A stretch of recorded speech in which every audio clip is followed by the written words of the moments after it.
I'm Johnny Thojai from Poetry Corner and Elmwood Productions, and you're watching that maniac, Rich the Clawseer on the Claw's Corner. Check it out or be a loser.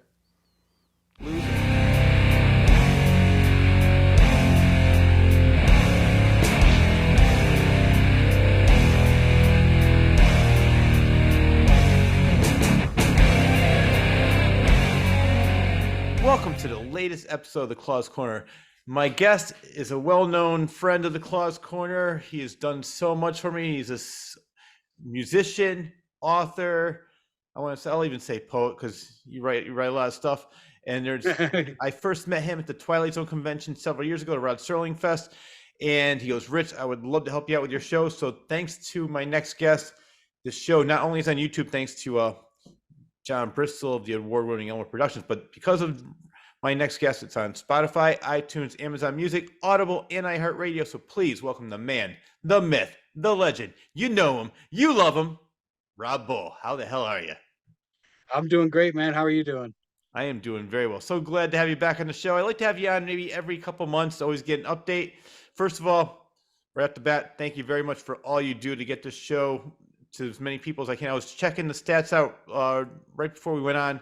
I love the fact that people are downloading in Canada, Japan, I think where else? China. I'm trying to think of some of the other countries, but I love it. So thanks to you. I never would have been able to do that. YouTube is good, and I love YouTube, but I want to get it on as many platforms as we can. I would never be able to do that without you. So thank you. Absolutely, man. It was a real fun time and learning process for me because eventually I might want to start a podcast or something, and now like helping you out and figuring out that it's not it's not a mountain to climb, that that's pretty good. So I appreciate you for letting me help. I know, please. I really do appreciate it. So, as I mentioned, and people who've watched the show know who you are, but you are a musician first and foremost. And we were running a little bit late, and the reason we're running a little bit late is because we were working on a new song. So let's talk about that first. Yes, I was working on a couple new things. Actually, one thing I was working on, I was going through your Dee Wallace video, and I took out the clip of her talking about the uh the fan that had the autistic child, Oh yeah. and and basically spoke for the first time, like because of seeing ET. And I wanted to it's actually the perfect length for a YouTube short. So I put that in a thing, and so I had the video in there, and I went into my music making Fruity Loops, they call it, my program, and I was playing the piano along, and I came up with a riff, and I was like, "Ooh, this is really good." And then I was like, "Oh," so I said that. So I had the riff initially just for the song, and then that turned into me making a couple other riffs and putting some drum beats to it. And I was like, "Oh wow, I just meant to turn this into a quick thing for the video to have like a sentimental type piano riff to go along with what Dee was saying." And then and then I was like, "Ooh, but this is really good." So I'm thinking about like keeping the riff in the video, but also turning that riff into a song. So you do have a YouTube channel. Where can people find that? Like what Oh, name do they type oh, in? you just type in Rob Bull, Okay.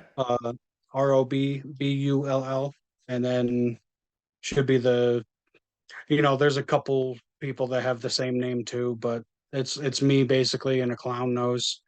I think I was working at Peddlers at the time. I was either a dishwasher or a cook. I kind of went in between, and then I always like to bring like comedy and specific type of energy into like anything I do, especially like work when it's like monotonous washing dishes and stuff. I'd always like to just be the character, listen to loud, like intense orchestra music and stuff, like when it gets crazy and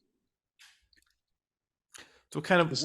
let's talk about that. Let's talk about your musical taste because you mentioned orchestra. Do you like classical? Oh yeah, yeah. Oh yeah. I love that. My what I like to write Stories too is I have a playlist of like, and I think it might be an album, but it's a compilation of the 50. I don't know if they are the 50 darkest pieces of classical music, but that's what it is. And then I have a couple in there that are my favorites to just really um, get the atmosphere down. Yeah. Well, I'm curious about this because a couple of my favorite composers are some of the most popular. My favorite of all time, it's Mozart, just because he's, and you could tell the reason I'm bringing this up is because in life he was mostly upbeat, happy. He loved the party. That's why he was always broke, because he was so generous. He partied all the time, gave money away. Beethoven, on the other hand, was severely depressed. Then he went deaf and he became even more depressed. So, and you could tell from the music, like Beethoven is much more. Dun, dun, dun, dun. Yes, I love that. Yeah. Beethoven's Fifth, but Mozart is a little bit more upbeat, more fun. So, question for you: was Mozart on the 50 darkest pieces, or was Beethoven? Beethoven definitely was. No, yeah. A couple sonatas and stuff like that. Yeah. I think so. I think Mozart might have been on it Oh, really? too. Yeah. I lately I've been on this. Well, I go through different phases. Like as I mentioned to my audience, I might have even told you, I can go from the Carpenters to Slayer to King Diamond to Barry Manilow to ABBA to Mozart to Beethoven to Vivaldi, all in one day. Just like my playlist is all over the place, and I love that because I think you're very similar with that. So, but lately I've been on an orchestra kick. So I saw Beethoven. They did the whole fifth and some other ones, and then I just saw the best of Mozart, which the best. How can you really pick out the best out of everything he's done? Right? Yeah. Do you know the story of his life, of Mozart? Not really that much. Like, there's only so many people that I can uh obsess about and really learn about their lives, but he might be on the list because I think Stanley Kubrick has a movie about Mozart, right? No, not Stanley Kubrick. It's Milos Forman, who did One Flew Over the Cuckoo's Nest. He directed a movie called Amadeus, which was not. It's more of a fiction. I mean, I know Kubrick didn't do anything that was really, because the movies Kubrick did, which we'll talk about, The Shining, Lolita, Doctor Strangelove, Eyes Wide Shut, Full Metal Jacket. So he didn't do one that I know of on Mozart. Maybe he did something that didn't come out, or it's underground. But Milos Forman did the one with Tom Hulce, who played in Animal House. He played Wolfie, and the movie is good. It stars I don't want to play Salieri. He's a famous actor. F. Murray Abraham plays Salieri. So the movie is good, but it's a lot of fiction. The real story is more fascinating. I read his biography twice. His sister was supposed to be the prodigy. The father was going to take advantage of that and bring her everywhere. And Mozart was about 3 years old. He could barely reach the piano. He started playing, and the father said, "Aha, here's my cash cow." So they took him all over the place, and he became the big hit. And he didn't really care. He just loved playing music, and he was writing sonatas at age 7, writing symphonies by age 9. I mean, that's why when I saw the Mozart orchestra, they're like, "Oh, he wrote this during his later years," and his later years was 29 years old. Right? Yeah. So wait, so how old did he live till? Did he like? He was in his 30s. I can't remember exactly, but he was definitely early 30s that he died.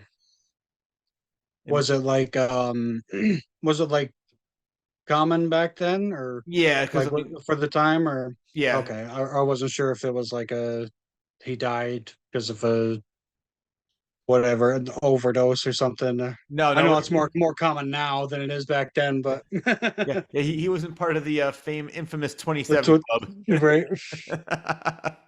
But back then, unfortunately, they didn't have the kind of medication that we have now, and they didn't have the kind of medical care, so people were getting sick and they were dying all the time. So he just died from, I can't remember exactly what, but it wasn't anything that was uncommon. Yeah, it could have been any kind of infection, or yeah. I feel like around then people still died from dysentery. Yeah, no, that was a big thing back then, because yeah, right. Not a lot of cleanliness back then. No, we just didn't know. Hmm. Imagine the things that we still don't know that we will know in another 100, 200 years. Oh yeah. You know, But actually, this is sort of goes with what we're talking about. Who the three people that I would love to meet if I ever had a chance to would be Mozart, Benjamin Franklin, and Teddy Roosevelt. Actually, a fourth Mm. person, a translator, so I can understand what Mozart's saying because he speaks German. So for Right? you, who would be three people that living or dead that you would love to just sit down and talk to? Um, hmm, I would definitely Rod Serling, Oh yes, obviously. I didn't even think about that. But Um, yeah, because I feel like there's so much that someone can learn from his knowledge and lifetime in storytelling. Um, probably probably H.P. Lovecraft too. yes, I'm trying to think of those are two good ones right a there. story. Right? Actually, I would like, I guess, King Tut's grandfather. I would Ah, like to talk to because King Tut's grandfather was the one I believe, who discovered the Sphinx. oh, The Sphinx was actually like in our history books, it says the Sphinx was built by Egyptians, but hmm, the Egyptians actually discovered it. It was King Tut's grandfather that discovered the Sphinx and pulled it out of the you know, got, I don't know how back then, dug it out of the sand and stuff. And when they dug it out, now we have all our technology, modern technology to test things. And it just shows that there's water erosion on the sides, unlike the bottoms of it, on the bottom of the Sphinx, that is from thousands of years of water erosion. So that's I would like to ask him, like, what was it like to discover something like that? yes. I never heard You that know, story. I've seen many King Tut exhibits. There was one in New York recently. I saw both of them in New York, and there's one in Connecticut where I live.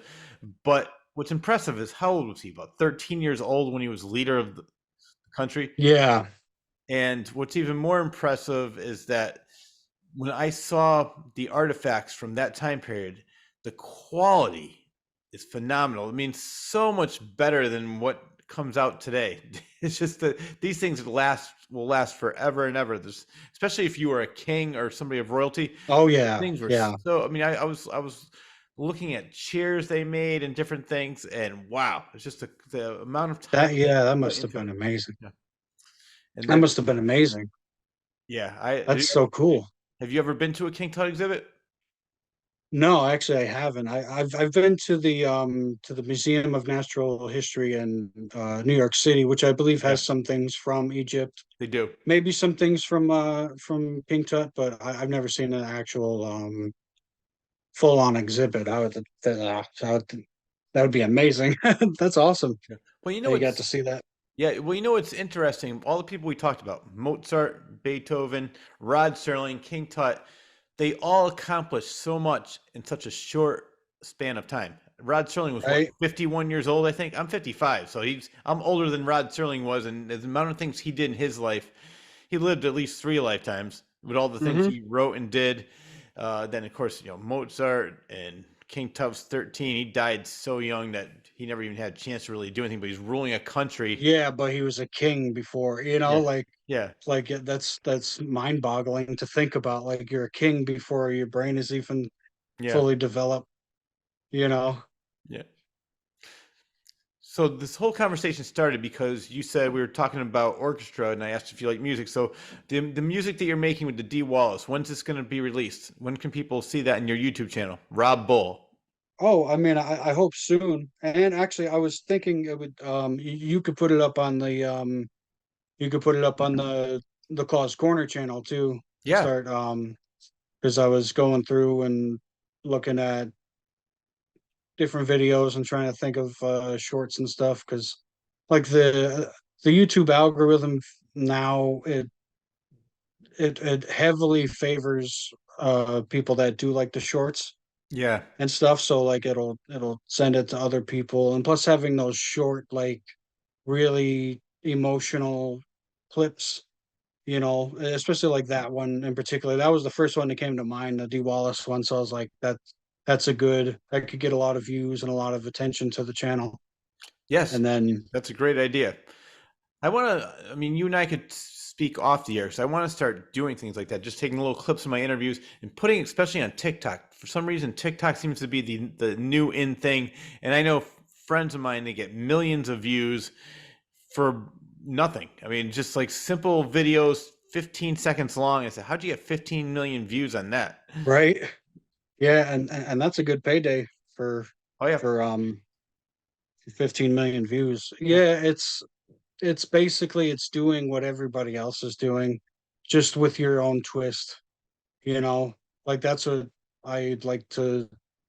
I think we spoke about it before. I really like studying um uh not just like the topics in videos, but like what about videos and songs and movies and stuff that really catches people's attention and stuff. And I'm hoping one day all this studying will put into use once I actually get my ADHD brain together and pinpoint on something, Yeah. one thing, and then really just and go for it. Then and that would that would just be awesome. And I would want to help people and businesses and whatever friends along the way. So you know Yeah. No, and believe me, yes. we all appreciate that. Yeah, absolutely. And if there's any fans of Claus Corners that have specific clips or podcasts that they like, they should put it in the comments Please do. If below, you're and watching I'll this, take a. yeah, please do that. I would Yep. love. Rob does great work, and I'm so appreciative of everything he does. And I would love to see if somebody has one of their favorite clips, one of their favorite episodes. Put it in the links, put it in the comments, and let Rob know. And then we'll hopefully we'll get it up there on the YouTube channel. So you mentioned, I mean, the first time I met you was what? It's been like a year and a half, 2 years now, something around like close to that. Yeah, I think close to two, maybe even close to three. Yeah. I think it Well, might be over two. the reason I'm bringing that up was the first time I met you was, as I mentioned, at the Sterling Fest, and you were showing me some of your music then. So, approximately, do you have anything on Spotify, iTunes, or other platforms that people can listen to, or is it all on YouTube? Oh yes, I have a decent selection on Spotify. You just look up my name, Rob Bull. Hmm. It should pop up there. I think there's a couple different ones because I have some of my own stuff and other collaborations I've done with people. Like there's a couple songs I did with my ex-manager Chris, from Mind Over Matter. Uh, those recently were really good. They're pretty dark, but they were made around Halloween, so that was the intention to be very dark, and they're rap songs, so it's very easy to go dark on rap songs, but it's the kind of different kind of darkness. It's not just talking about money or killing people or anything. It's actually more like rather than killing people, it's more like inner madness, going insane, kind of like a Lovecraftian, um Faustian bargain um type songs. At least the one is the Devil Never Sleeps, which that's the Faustian bargain one. And then I think there's Creatures. Yeah, it's called Creatures, and that one's just more of uh for me, I guess it's more an attack on modern media and cancel culture. Hmm. Um, it's not like that sounds corny, but it's not put in that way. It's not all just about that, but that's like a heavy basis. I think I did one verse and the chorus on that. The chorus I did is just me like singing but screaming, not like emo screaming or whatever. I guess it sounds more like an Ozzy Osbourne, All right. which I think is pretty cool. Um, and then yeah, so more songs on YouTube. Eventually I'm gonna get my catalog together and put them all Spotify and stuff like that. I kind of have them all scattered. I guess I'm a scattered brain type person. But yeah, on YouTube, Spotify, SoundCloud for my older stuff. Rob Bull. You just search up Rob Bull and I'll pop up on Where's all the. I where's the think I'm on. inspiration? Oh, sorry. Go ahead. Oh, the inspiration. Oh no, I think I'm on Amazon too. But the main ones are SoundCloud, YouTube, and Spotify. I use. Um, and you were saying the Yeah, no. What I was going to inspiration. ask you was, you mentioned that they're darker songs. Does the inspiration come from horror movies, or does it come from something internal that you're going through at the time while you're writing the songs? It definitely comes from something internal. Um, we've talked about my past on here, and Yeah. nothing we really need to get too deep into again. But Yeah. that kind of stuff, being told I would never be anything, most of my life, but also having the dichotomy of my mom saying like being the complete opposite, that there's like a internal battle inside, I guess, and um that's usually at the forefront of my songs. That they could seem very um they seem insane but believably insane, if that makes sense. It You does. know, like I kind of like my songs like they were to be like a, I don't know, like a an excerpt from a book, a character that lost his mind, and there were whispers that he made deals with the devil and things like that, which is like I know that's not like, most people don't want to be seen as that, but because I think I was put down and made to be so full of fear Hmm. my whole life, and especially my childhood, it kind of grew into a thing where I wanted to become that, in a way, not an actual, like, I don't want to hurt anybody or anything like that, but when it comes to like an art form, Hmm. I kind of want to be like like a Robert Johnson or somebody like that, except more, if that makes sense, like more kind of the next level, Hmm. I guess. Like, not saying I want to die early and have that stuff that comes along with these things or whatever. I think it's just something my brain latched to, Yeah. and especially with art, like that kind of stuff really spoke to me. That was like, oh, you can. It's like a way to have power, um, the easy way, I guess.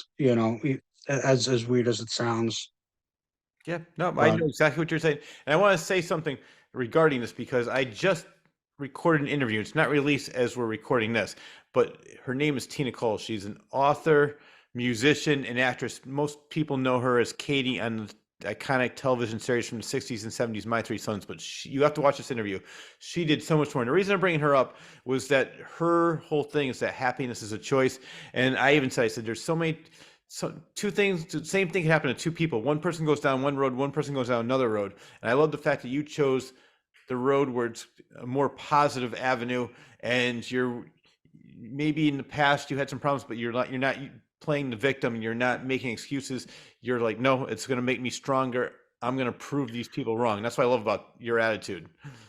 yeah, yeah, yeah. That's actually a great way to put it, because I just, you get at a certain choice. I think when you go through a certain amount of trauma and stuff, you come to a crossroads where you become you become the victim that they want you to be, Hmm. and then it turns like through that road leads to becoming uh the abuser, the offender, Hmm. you know versus becoming, like, being strong, realizing that you can be something, and you're not stupid or whatever. These are just personal things Yeah. that were, you're not uh a big one was the R word, grown up retarded. Not that's not me just dropping that, but and it's like I don't think people should not be allowed to say that, but I Yeah. think like Well, I having no, sorry to interrupt you. I want to stop you right there because yeah yeah that is actually the technical term for people that might be offended by that. yeah Sorry, but the technical retard means to stunt growth, and that's exactly what that yeah word means. It was never ever meant as derogatory. It was the name of a foundation for years and years and years. I don't know how it became such an offensive word. So yeah, and Rob is to me you're one of the least offensive people that I know. You never ever go out of your way to offend people. You always are worried about what other people, not worried about what other people think, but you don't go out to oh intentionally hurt yeah people. Yeah, and I love that. yeah So I just wanted to clear that yeah up because I'm with you on that. I can't stand political correctness, and I know some people might say I'm offended by that, but I mean, there's always going to be something that offends somebody. You can never ever just unless you like completely shut yourself off from life, you're never gonna like everything. And I always said like there's an on button and an off exactly button.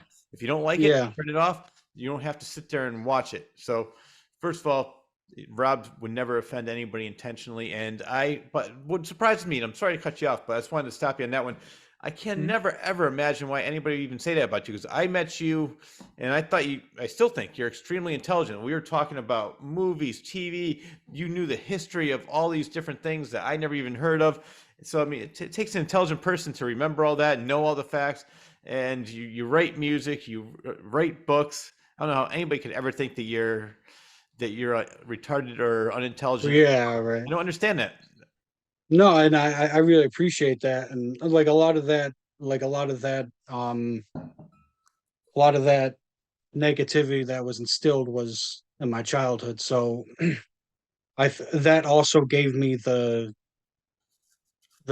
fire to like be like, no, I'm gonna be, I'm gonna be smart. And like honestly, like through like school and stuff, I wasn't that good at all. I was the kid in special classes, and I mean now we realize understanding why, because like my home life was not, you know, the tip top or whatever. And that has a lot of effect on how you're gonna play out in school, how things are gonna go. So like for a while I did believe those things because even my teachers would be telling me because they have no idea what's going on at home, so they're out of the loop. And they just think I'm like an asshole kid because I'm not doing my homework and I'm joking around and not paying attention, not realizing that it's like because like school for me was a like a vacation, I guess, away, away from home. So, I wasn't when I was a kid, I didn't have the tools to be able to just um do good in school and and and go about academic things, so it's like since getting out of school, that's when I discovered my lust and love for learning and learning things that obviously interest me. And the cool part was finding out that a lot of things interest me, not math, but Yeah. not stuff like that, but just a lot of things, and especially history, ancient history, and and science and all like stuff that actually I wasn't good at in school, but and now I'll sit down and research stuff for hours, and I love it. Yeah. Well, I want to tell you, I mean, one of the brightest people in the world, and this is I brought him up earlier, but Benjamin Franklin did so much. I mean, just an example would be Franklin stove, bifocals. He helped out with electricity. He created the library, created a post office. He was a postmaster general for a while. I mean, he was a ambassador over in France. He quit school or didn't quit school. He stopped learning at age or third grade. There was no more school for him, and he did a lot. George Carlin was probably one of the smartest comedians, one of the funniest, one of the most bright, still relevant. He's been dead since 2008. He left school in ninth grade. I mean, I can give you example after example. So I mean, there's just because people Oh yeah, I they're think. not good in school doesn't make them unintelligent. Hmm. Sometimes the most intelligent people aren't good at school because they're bored. Eh, Yeah, yeah. I want to say uh, now I was gonna say I'm reading through the Red Book by Carl Jung. It's like a Yeah. and I think I think in there it says he also dropped out early, but I don't quote me on it because I get things mixed up. Hmm. Could be another person I was thinking of, but yeah, a lot of people have like you realize that. I mean, I think the biggest thing is realizing that like learning should not stop after school, Oh, you definitely. know, For me, and most of my learning happened after school. Like I love to read. yeah, I love when I'm like you mentioned something about obsessing on different things. I get obsessed on one or two things and I'll just learn everything about it. I'll listen to everything, watch everything, read everything, and then a new interest comes and that shiny new object and I'll get on that kick. And I can give you an example. My girlfriend and I love doing trivia, and every time we played trivia, we either came in first, second, or third place. We were never ever below that, and we were such a like. I'm great at pop culture and history. She loves geography, science. So between the two of us, we're always good. oh, that's awesome, Yeah. So it's just I love learning new things, and so I'm always right? reading.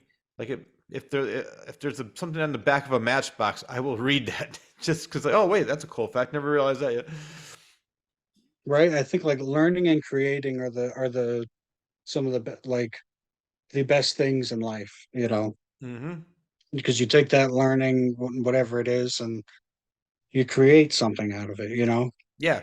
Yeah. or you know, it doesn't have to be everything you learn, but you know, you just I just love the whole act of learning. Hmm. I mean, and now it's like I feel like my brain is bad with absorbing. So what I do is I just saturate. Like you said, I just obsess over something and I'll listen or watch something over and over and over again until it really sets in because I have like a memory issue. Well, you know what works for me, and I do it because I record so many interviews, and I need writing things down. When I write it down, Yeah. read it, write down, and then I'll just go over it and over and over again. So because here's my process. I sometimes get perfect example is the interview you and I were talking about off the air the other day about the Carpenters. I had 16 pages of notes, so I know that the interview is not going to go in order. I have all these questions written down, but I know that it's going to go. If we're going to start talking, and he'll mention a fact that I have on page 12. So instead of like looking for it a couple days before the interview, I'll go over and over and over again. I'll memorize everything, like all the questions, all the answers, because I learned to write down the answers as well because a couple times guests have said in the past, you know what, even I think he said too, he goes, I wrote that book in 2010. It's hard to remember all the facts. I said, well, here's what you said. And so I'll refresh your memory. So doing that makes me remember the facts. All those interviews I've done, I can remember almost everything that I talked about. But when I'm not doing it, I'm just doing things on my own or reading. I'm like, wait, what was that? And then I have to go back and read it again. But yes, writing things down really was a big help to me. Yeah, that's genius. I think I've heard that from somebody else too. I think it's like I think it's taking your something that you learned and putting it into a practical like a you're taking something you learned and you're doing something physical, you know, like writing or like when like learning stuff about mixing music and stuff. That's a good way for like for me to remember is I'll watch a video or do some research, then like do it immediately, Mm-hmm. and then you know keep doing it over and over again and keep watching the video and you know certain things like I really like to get my kick drums to hit really hard like in Dr. Dre songs and this last year I've finally been able to get that like my last few mixes of beats and stuff that I've done are like they blow me away. Wow. Just So do really cool. you have an actual drum set? No. Um, I what I do is like they have these you know music programs, and you can set up a drum set to go on your keyboard. So like a piano keyboard, Yeah. and then so like C will be the drum, C will be the kick drum, C major be like a clap or a snare, and then going on it'll be like it'll have toms, hi-hats and stuff. So you can just boom like that kind of stuff. And like I can do simple stuff on a real drum kit because my sister had one for a while, Yeah. and so I'd mess around with that. But yeah, I'm better at like the um doing something like playing something on the piano and then having it on my program so I can tighten up where the notes hit and stuff. You know, like I couldn't imagine. I really love being able to do it this way. I couldn't imagine like back in the day where you'd actually have to play everything, and like I mean it's like I'll play it and Yeah. stuff. I create it, but I don't have to like get it perfect as I'm playing it in the recording or whatever. Oh You yeah. know, it just turns out as little blocks that I'll just have to straighten out, but I create those blocks, you know. Well, let's go through your writing process. Do you start with the music first and then go to the lyrics, or do you write lyrics down and say, I'm going to put a beat to this? Um it's usually always music first. Okay. That because then I can sit and I'll get my beat or a beat that maybe a buddy made or something, and if it really speaks to me, like something like will pop up usually immediately. Um and I go out back. My writing process is I always write outside. Hmm. Um right outside alone, like preferably because I pace back and forth obviously as I'm writing. I get into a real trancy type zone where I just basically shut down my logic part of my brain and let the oh maybe not. I think they work in tandem to where it feels like some kind of mystical Yeah. when it goes right, it feels like I'm pulling things out of the ether. Um I'm just like pacing back and forth, trying to be like what can I say that is um obviously original, but what can I say that's like will garner a feeling, you know, like something that's like the first things I usually like to put down have some kind of feeling, some kind of atmosphere. Hmm. Um that's like it's easy to like point out rather than like explain. Like I can go through. I got some things I got started here. Let's see. The Yellow King. Um yeah, there's one I'm working on. I got a couple things written down. Rockets launched, fuel depletes. I heard the captain say the payloads will now be released. We watched them drift away. It's gonna be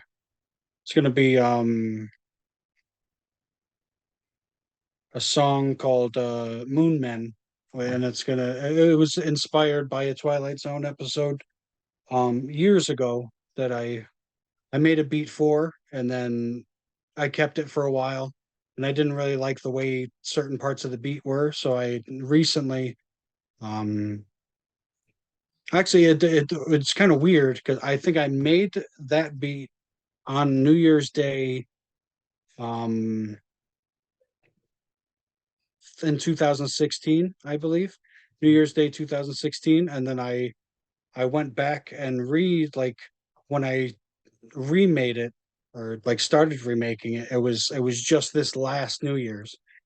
And it was the same, not the same day. Well, yeah, it was the same day, but it was Yeah. like I didn't plan it for it to be that way. So I was like I made it in 2016 on New Year's Day, and then I remade it um New Year's Day 2024. Which episode 2020. did you base it on? Um, and when the sky was opened, I Which believe one was that? I don't know it by name. I know it, that that sounds was familiar. that was the one with it has what's his name? Rod Taylor in it. Okay. Um, he, Oh, wait. Go ahead. I think I know which one you're talking about now. where they're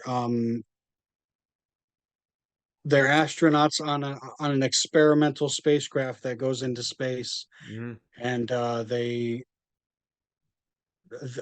something happens where they lose contact for like an hour or something, and land and end up back on Earth, crash landed, and But they don't realize the they're on Earth. yeah, no, that one was uh Arrow. I Yeah. think it was like when Arrow was shot from. Yeah, you're right. No, that was I know which one you're talking about because I have that book which you and I eventually will interview the guy who wrote that Twilight Zone companion, and it has all the titles. It's such an awesome book. Twilight Zone has to be at least in the top five of my favorite TV shows of all time. But Oh yeah, definitely. the other one I was thinking of, and I thought the one you were talking about was where they're, I think it started Claude Akins. Their spacecraft is broken, so then there's all these little men who idolize them, and they're building statues. And this one guy, Oh yes. yeah, that's the one I thought you were talking about at first. That's another. No, no. Uh, this one, it's three astronauts go out to space in experimental spacecraft. They they lose contact and radio for an hour, and they end up crash landing back on Earth. And they have no memory of Mhm. what happened when there was the radio blackout from when they got back and crashed. So they just basically woke up at the hospital, and it's kind of weird. It's kind of like they're not even worried about it either. Yeah. They're all just kind of like joking in the hospital room. And then one guy starts to feel weird. Yeah, I think he says he's like, I get a strange feeling. I've never felt this before. And Rod Taylor's character asks him, like, what do you mean? He's like, I feel if I just let go, I could disappear. And then he goes and he calls his parents, and his parents don't know who he is. Supposedly doesn't exist. And Rod Taylor's trying to comfort him. He goes to get a beer, comes back, and he's gone. The Harrington character, he's gone, and then and he's gone out of existence. Everyone that should know about him knows nothing about him. They were in the papers, and like when Harrington disappears, the papers change. It says three astronauts, and then it says two. And then so most of the episode is Rod Taylor's character go around trying to like convince, Mhm. like trying to find anybody that knows about Harrington, like people that should know, like their sergeant and all that stuff. Like nobody knows, and eventually towards the end, Rod Taylor goes through the same thing and disappears, and then the final guy disappears. So they all like disappear, and that kind of gave me an idea of like um kind of gave me this idea of like silhouettes in space, like these kind of beings that are shadows, Mhm. and and and like want to take, like like we made a mistake by going like far into space as we did, and they want to basically take us, take the people on the ship, and but there's no knowledge of, there's like an ambiguity, which I like that's what I really like about that episode, is that you don't find out what took them, where they went, or whatever. It's just like they're just freaking out basically the whole episode, and they disappear, and then that's it. And you don't really know what took them, where they went. So you're able to use like your imagination. So that was kind of one thing my brain went to, and and I was like, oh, that'd be a good idea for a song. And I made a beat which is pretty bumping. Um, and then I have a hook. It's I wish the moon men in my mind would save me from the Mhm. silhouettes in the sky. I know it might sound batshit crazy, but we've crossed the quantum line. I love it. Uh, It's one small step for man, one giant mistake for mankind. I wish the moon men in my mind could save me from the silhouettes in the sky. All right. Wow, that's pretty deep. I like that. So, how long does it take you to write lyrics like that? Do sometimes you just wake up in the middle of the night and say, "I got to write this down before I forget"? Um, yeah, yeah. So like sometimes, other times it is real, just like boots on the ground, like just sitting and just trying to write and like Yeah. I guess like typical type stuff, but then certain times, yeah, like something will just words will just come in my mind and it's like they'll just flash across or something and it's like, oh, that's genius or maybe not even genius, but it's like, oh, that's beautiful or that's creepy or that's like I Yeah. like the feeling, going back to like the feelings thing, like I like the feeling of that. Yeah. That's interesting. I definitely have to listen to more of it. The songs I heard. I love. I got to listen to more of it. So, for musician wise, we know you get some of your inspiration. One example would be Twilight Zone TV series. You mentioned Dr. Yeah. Dre. Who are some other musicians that inspire you to write music? Um, oh, okay. Um, Jim Morrison, Oh yeah. Robert Johnson. But let's stop right there. I want to ask you a question because everybody. I mean, for people who don't know the story, supposedly he sold his soul to the devil to Yeah. be a musical genius. What's your take on that story? Do you believe that he actually tried it? You know, it can go, I think it could go either way. Um, it, I think for me, it's just a great story. Yeah. It's like it's lore, it's mythology, and I think in in the grand scheme of things, I don't think it matters whether he did or he didn't. Just the fact that like that story is around him and he will always be relevant. Now, I think people do try. Um, I think people do try. See, the thing is that you don't, he never comes out right and says it, but in his songs, there's definitely, he talks about the crossroads and, and that's where, the crossroads were, I think they were in Mississippi because he originated was it, I think he was the king of the Mississippi Delta blues. He was, yeah. And the crossroads was a big mythology back then because I there's like obviously a physical part of the crossroads where you go there and you go to an obvious crossroads or whatever, but it's also a spiritual crossroads Hmm. where you're choosing light over dark or me I think I think it could be possible, as crazy as that sounds, but do I really think that he did? You know, I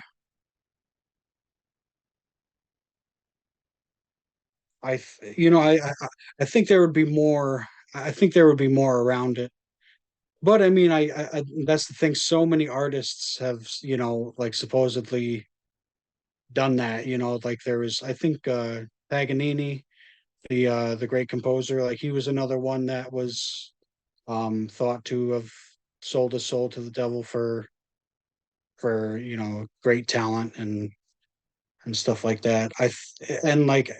And I was listening to Paganini recently, and I mean it's not him playing obviously because they don't have recordings that go back. So it must be people now that still can play it. Um, and there's something to those artists um that supposedly sell their souls to the devil that really it feels like there's a magic to it, Yeah. like if that makes sense, which I guess would would go along that line, like Robert Johnson, Led Zeppelin. Hmm. um I don't know if you remember a friend of mine who I grew up with. His band used to play with my band. I was in bands when I was in my 20s. He moved to Hollywood. His name is Kai Blackwood. He's on the show. I interviewed him, and he saw an ad when he was trying to get his name well known in Hollywood when we just moved down there, and there was an ad saying, "Is there anybody that wants to try and sell their soul to the devil for a documentary?" And they picked him. So documentaries, Oh, sold my soul to the devil. He and I talk about all of that in the interview. You should go back and listen to it. He said nothing really weird happened, but then again, he doesn't really believe in the devil. He doesn't believe in God. He believe, so we had a whole discussion on religion. It was a really interesting conversation. So I think part of it too, if people believe that there is a devil, maybe more things will happen. If people don't really believe, I think it's also like, so if I, right, Rob, I'm going to put a curse on you. Every bad thing that happens, you're going to think it's the curse I put on you. But if I didn't say anything, you're going to be like, oh, you know what? it'd just be bad luck or something. Yeah, Yeah. or shit happens. I had an accident, but so I think it's Yeah. also in the way that you think of things. So, because he said, and I actually spoke to his ex-wife one time, and she goes, "Yeah, every bad thing that happened had nothing to do with that." And she was going on and on. She was like so angry at the time, not about the documentary, but about other things. But then when in the documentary, in my interview, he said that it was more of just him trying to get his name out there, and he didn't really take it seriously. He goes, but it's funny. You should check it out. I don't know if you could buy it anymore. I could let you borrow it too. It's called "I Sold My Soul to the Devil." It's a great documentary. It's Yeah. fun. Yeah. That'd be awesome. Yeah, and I've known him since he was probably like 15 or 16 years old. We're in our 50s now. Yeah. I think, I mean, I've gone down, I've got basically the mark of the beast on my arm. I got when I was 18 Oh yeah. because I wanted to go, I don't know, like not necessarily down that road because I know how it can end up for Yeah. uh a lot of artists and people that especially believe it. Yeah. Um I I think there's something. I think there is a form of mm, magic, but not necessarily Mm. uh mm, Marvel movie magic, Yeah. whatever. I think it all comes from like being able to like knowing what to say and being able to manipulate frequencies when it comes to music. I mean, I think that's magical. Yeah. Um, and being able to really speak to people and do it in a way that's like believable. Just like, I see it almost as like, kids that go to places and they have like the people, adults like dressed as like cartoon characters and stuff. And like they kind of, they believe it and stuff. Yeah. As so I think that's like almost like the adult version of that. Hmm. I think a lot of that has to like, you lose when you become an adult, there's like a magic that's lost, when you realize Santa isn't real or I mean that's what people say. If there's any kids watching this, that's what people say. No, I don't believe it. I got to stop right there. I got to tell you this story. I was just talking about this today. I was on a friend's public access show, and we had a Christmas special. And we were talking about. I said the first time I realized that there was no Santa, they actually had to take that show and only air it after 10 p.m. So, Yeah. so I think it's funny. I was just talking about that today when you said that. So for people out there, my younger viewers, as Rob said, that's just a rumor on the street. I I personally believe. believe there's a Santa. He's Mhm. real. But it's funny because that just happened very recently when I was on a friend's show just talking about Christmas, and I remember when I realized my father was the one dressed as Santa, and then they said, "Yeah, Right. we can't air that right now." I think what happens is like when you become an adult, you're you lose so much belief and magic and mystical and like Yeah, you kind of stay out of your imagination, or at least like it kind of dies. yeah. Not everybody, luckily, but for a lot of people it does. Well, And well, a perfect example of that is the paranormal. They said the kids see the most because they're open minded. They believe things. Not everything's jaded, and animals because they're the ones that can see the paranormal the most. Adults they're so jaded. They don't believe in anything. They don't care about anything, and they just shut down, like you said, all the places in their brain where they have magic, belief, wonder, bewilderment. Mhm. Those are all dead. So I definitely agree with you on that. for me, I think I don't believe the Bible. I think the Bible is written by man to help create order. I do believe there's something out there, but as I always tell people, I said I think no, I don't think. I know everybody's agnostic. Nobody knows what's out there for sure until after you die. But I do believe, and I can go over story after story about different things that happened to me, why I think that there's something out there, but I think the Bible is completely made up just to create order. Yes, I think the Bible is uh, a contorted um like grasp at trying to understand the incomprehensible. Mm-hmm. And contorted because obviously there was stuff in there that was put by prejudice Yes. and form of control, and things and cultures change over time. Mm-hmm. But like most holy books, I think there is something beautiful in it.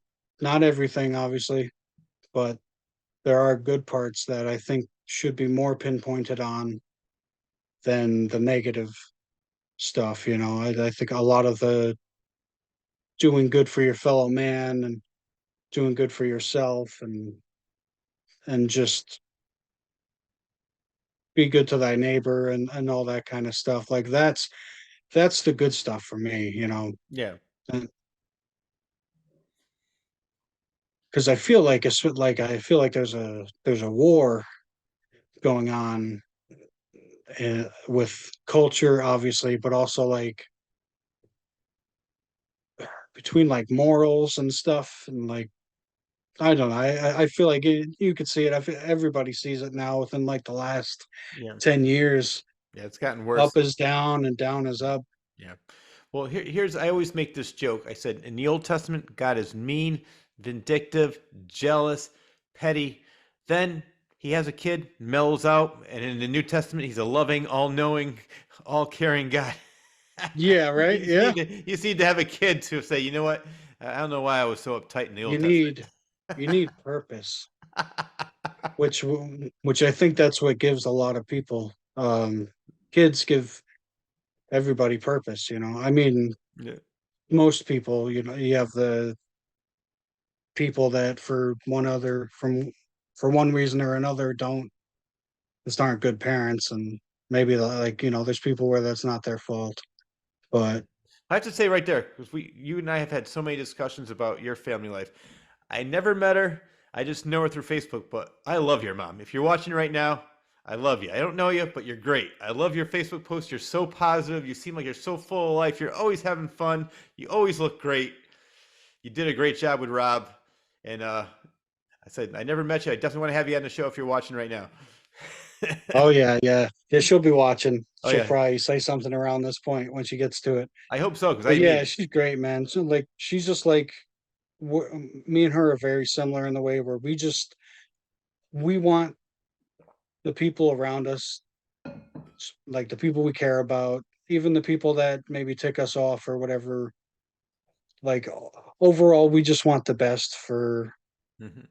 the people around us, and she's like she's been a great inspiration. Like if I didn't have her, I mean, I wouldn't be here. But Yeah. like if it was different, I would be a completely different person.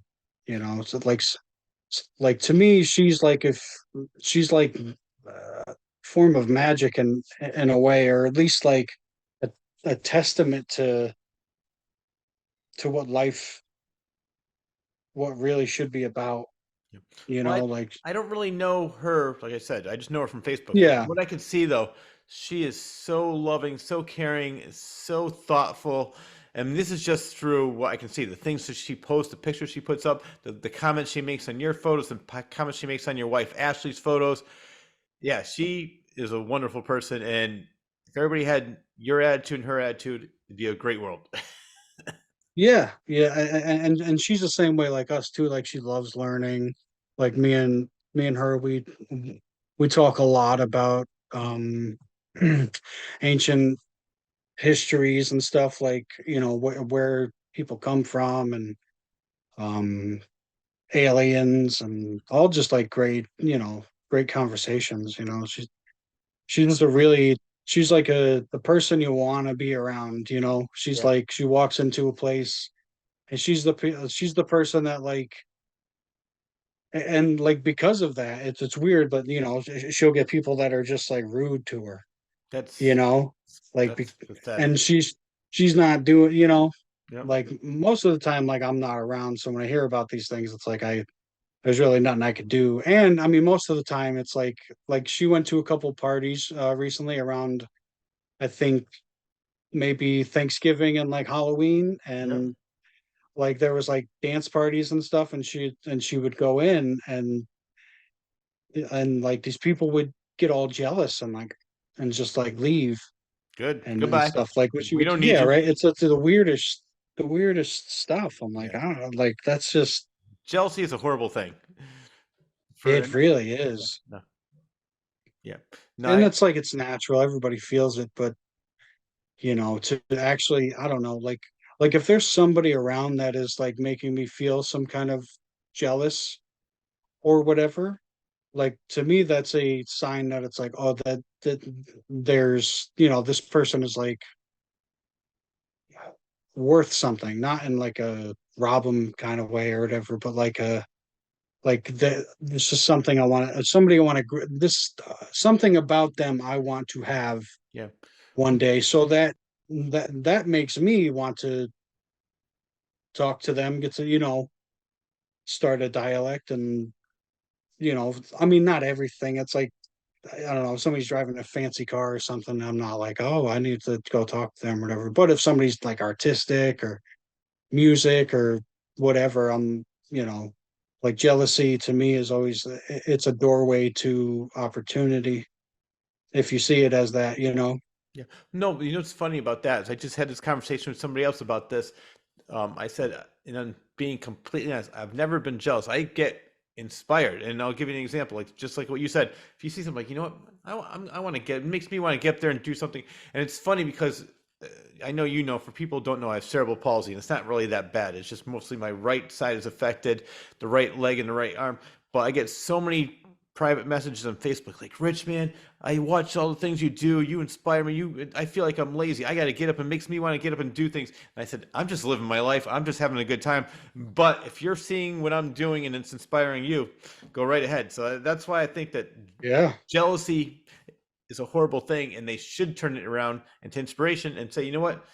If he could do it, then I could do it. And just instead of like I did comedy for 4 or 5 years, and every time, oh, how this person get the show? I'd say, who cares how they got the show? That's not, they didn't take the last spot. Why don't you try to get a spot in that show instead of just trashing this guy for doing what you want to do? And there was I mean, all the things Yeah. I've been in. I've been in radio. I've been in bands. I've been in uh, doing other things. I'm trying to think, and almost every aspect of that. Oh, stand-up comedy was the other one. There's always jealous people, always somebody trying to backstab you. It's sad, like how Yeah. people are just so either jealous, petty, and vindictive in the arts that I've noticed. Yes. Yeah. Well, it's ego, you Yes. know, and I have an ego myself, but my ego is a little different to where like I don't know, I like somebody that's coming into something new, like I want to help them more than, you know, be like, oh, I'm the king, I'm the guy, you know, like rather like I feel like that's how most artists are. Like they think that they're so like they think that they're the artist of the century. So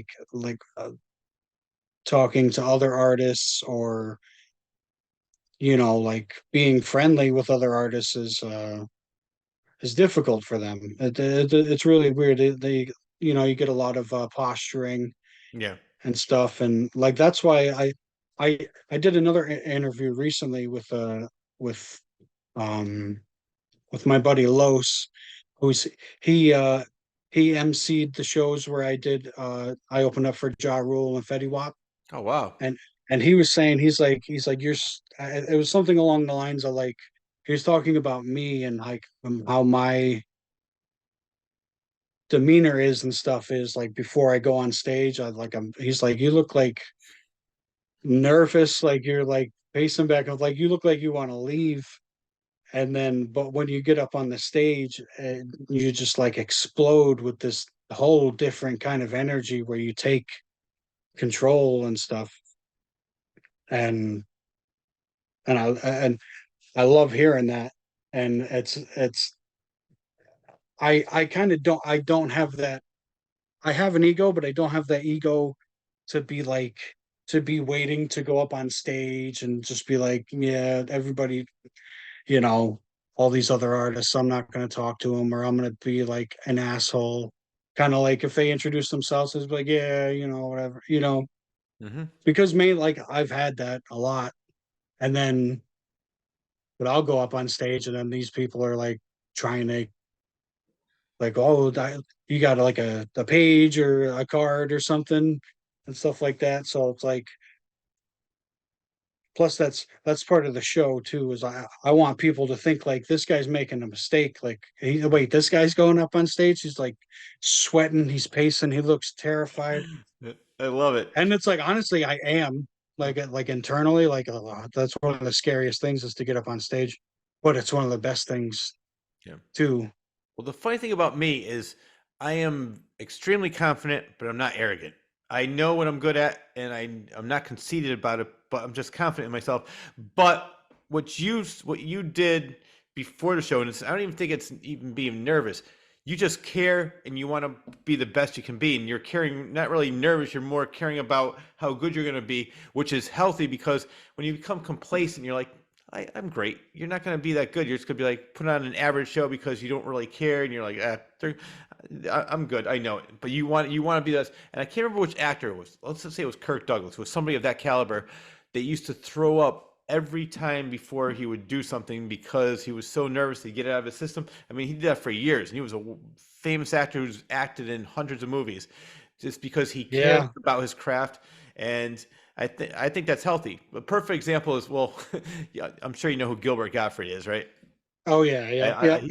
he said every time he would do a show, he would pray and pray and pray that there'd be a flood or some kind of fire, and they would cancel the show so he wouldn't have to go on. Then when he got up on stage, Right. he loved it, and I've met him several times before he died. He was hilarious, and he just had a great personality. But he did the same thing too. He goes, I would just get so nervous before a show, and then as soon as I get up on stage, you just go into a Yeah, full yeah, shtick. that's exactly how it is. For me, my thing is like I can't sleep the night before. Even if I try, I could lay there or whatever, but I can't fall asleep. With which then adds to the fear of like I'm not going to be able like I can't remember these songs and like do them flawlessly, but then I just have to be like that's where the part of me that it's the the shaman-esque trance where it's like you're gonna do it. Like, and this is like the best part of life for me, like getting up on stage and like proving something to people that they didn't know I had to prove, that I know I had to prove, Yeah. like just doing something different. Like there was one, this has happened multiple times with me and my buddy Robbie, where we'll go to an open mic and same kind of thing. I mean, he's there with his guitar and stuff. He looks a lot more relaxed than I do because he plays live all the time. Yeah. Um, and but yeah, I'm just like freaking out. And then like we get up on stage and it's just him with the guitar and me with the microphone. And like at the end, people will just be like the older musicians in the crowd will just be like, "What?" That was like I've had multiple people tell me it was like like watching Jim Morrison live, Mhm. which is like the greatest compliment. Like I don't try to like go for that. It's just whatever. I'm like up and down. I'll go from like crooning, singing, and then to just like screaming madness and like staring at people with like I love you it. know like a murderous glare and then just like get off the stage and be like thank you very much and then just like but back to like the soft-eyed kind of That's hey how's it funny. going. Yeah. Well, you know what's fun? Okay. I'm sure you know about Jim Morrison that he was so nervous before getting on stage. For in the beginning, half the shows he would have his back to the audience because he couldn't face them. And Gilbert Godfrey, the reason he started the whole shtick with his eyes closed because he was so nervous he didn't want to look at the audience, and that became their shtick. And then Jim Morrison obviously became more and more comfortable, and Gilbert was still always just Gilbert, but he would get nervous.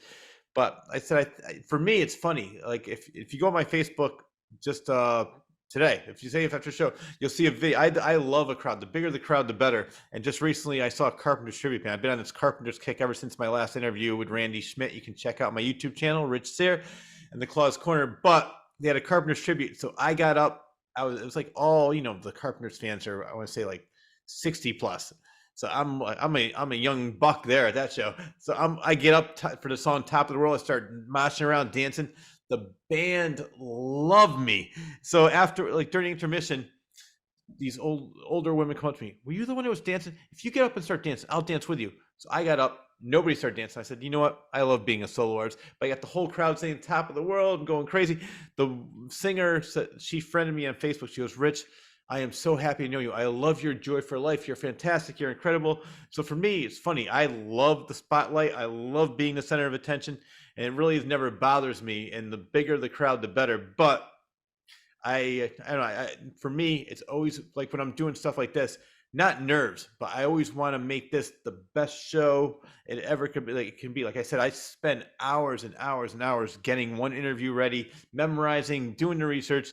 So Yeah. it's sort of similar. With me, it's not nerves. With me, it's just wanting to do a great job. Which with you, it's the same thing. You want to do a great job, but I guess. Yeah. So but I think that's healthy because if you, like I said before, if you just become complacent and just say, you know what, I'm good, and don't put any work into it, it's going to show that this person really doesn't care. Yeah, I think for me, it's I'm constantly chasing the thought of like, am I I'm good, but am I really as good as I think, you know? And like even me, like I don't think I'm that good, but just to even like as good as I think I am I, you know? And most of the time, especially like live stuff, most of the time I'm able to. I think I'm able to do that more live than I am at home, like trying to sit and make a beat or whatever. I get a lot of like I get deterred a lot because like I'll sit there for hours working on something and it just doesn't work, you know. But that's part of it, you Yeah. know.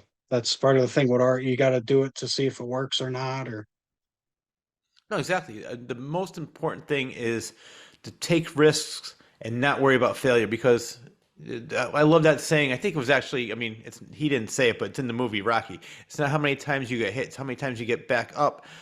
And or yes, it's not how yeah, many times you get knocked down, it's how many times you get knocked down and then get back up. Something to that effect. And it's true because as we mentioned about 45 minutes ago, I said these people that can use something that happened to them is an excuse to not do something. Well, I had a bad childhood. Well, that's no excuse. You're an adult now. You don't have to live in the past. You don't have to be a victim. Get up, do what you want to do. What's the worst thing that's going to happen? I used to always say that when it's funny because when I was doing comedy, people would say to me, "Why are you always so happy? You're always smiling?" I said, "I'm having fun."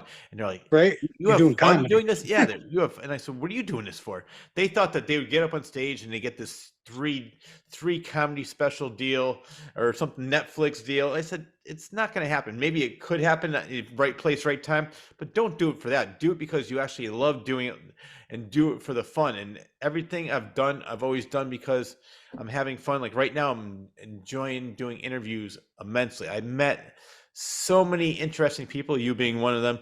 I made so many great friends, even with some of like the bigger celebrities. Like we got to hang out sometime. Like my favorite movie growing up are The Warriors, and Yeah, I've become friends where they want to hang out with me with 3 of them so far. They're like, you know what? I like you. You do a really good interview. It's like you seem like a great guy. We got to hang out sometime. And I've hung out with 2 of them so far. So it's the fact that that's awesome. yeah, I That's love this awesome. show for just that reason. Not hanging out with the people, but just meeting, learning new stories, and I just love talking to people. So I don't do things because, oh, let me see if I can make it, be the next Joe Rogan. or Yeah. I just do it because I'm having the best time. And if something ever did happen, I'm not going to stop it. But I'm not over there consciously trying to make this, like become a superstar. I'm just if it does happen, yeah. Because I personally know, like I said, Yeah. I'm confident that I do a really good interview. I've had more than enough people, and all the guests tell me how. I mean, when you have Dee Wallace and Ted Neely, who have done thousands and thousands of interviews, and she actually says that the amount of research, she goes, we appreciate that, and we love what you did. Thank you very much. And Ted Neely had to stop in the middle of it. For people who don't know, he played Jesus in Jesus Christ Superstar movie. He goes, I gotta stop you, man. He goes, I do interviews, and sometimes when the people just are coasting through. He goes, wow, what were we talking about? He goes, your amount of research just threw me off base. I thank you very much. Thank you. That he kept on saying that. So I made those two into a promo, and that's just Yeah, man. Like two the examples. amount of research you do, everything is incredible. Yeah. So and I do it because one, I enjoy it, but two, I want to do a great job. So, I mean, who knows when I'll ever have a chance to interview these people again. Most of the people said, yeah, I would love to come back after I'll give you an example. When Rob Ryder, who was doing with the Warriors, he goes, Rich, before the show, he goes, can we just make it about an hour? So an hour and a half later, I said, I know we ran late. Thanks very much. He goes, we could have kept on talking. Because I think he thought it was just going to be like one of those fluff interviews. And then afterwards he goes, wow, this is really good. Yeah. You talked Yeah, about, right. It's like, yeah. So the reason I'm bringing all this up was because I was saying, like, people, you could be confident but not arrogant. But if you care about it, put as much work into it, and then you always get that feeling like, you know what? No, I'm gonna, like that feeling you get on before you get on stage. It's not really it's not nerves. It's more like I want to make this the best it can be. I'm going to do a great job. yeah, and I want it to be a one of a kind experience. So that's why I like performing with my buddies, because they just like they can obviously just play whatever. I don't have to bring a beat or anything, Yeah, and I love like freestyling, like like I guess jamming, but I guess it would be more like darker jamming, I guess. what do you consider darker jamming? I guess it would be like jamming, but not in like the Grateful Dead Fish type sense. I guess it would. The stuff we jam to sounds more like um dissonant 60s 70s type rock. I love that. Um That's my favorite. That 60s and 70s are my favorite eras for music, movies, pretty much everything. I just love that era. mhm. Oh yeah, it was a killer era for especially music, Yeah, with the hippie movement yeah. and all of like the Jim Morrison and all the 27 Club members and Hmm. Also, I think that, I mean, now everything's so safe, so generic. So everybody's afraid to offend everyone, which we were talking about before. But back then, there were pioneers like Norman Lear, who came out with All in the Family, Maude, One Day at a Time, Jefferson. So many great shows that were groundbreaking. There's really nothing that is groundbreaking anymore. Everything is just a copy of something else, and it's a dumbed down, generic version of whatever they're copying, yeah. because we got to be safe. I mean, I think like one of my favorite shows of all time now, and I don't know if you've seen it, but it's Curb Your Enthusiasm. Larry David, have you ever seen it? Oh yes, yep. The reason I love that Yeah. show is because he just doesn't care. He's the guy. For people who don't know him, pretty much everybody knows who he is now. He is the one that created Seinfeld. But Curb Your Enthusiasm is Seinfeld without censors. It's one of the funniest shows and the stuff he gets away with. Even he said, he goes, sometimes I don't know, but the reason he does get away with it because it's on HBO or HBO Max now, and there's no sponsors. If he had sponsors, he'd probably get in a lot more trouble because they would be Oh pulling yeah. their ads. But I mean, he and the people he has on there, like he did a whole episode about Michael J. Fox. He wasn't sure if he was getting Michael J. Fox mad because he kept on shaking every time he'd say something. He goes, "It's Parkinson's." He goes, "Are you mad or is it Parkinson's?" The whole episode. But Michael J. Fox had such a great sense of humor about that, and that's just one example of his episodes. And his new season starts February 2nd. Right now it's January 29th. I can't wait to see it. Yeah.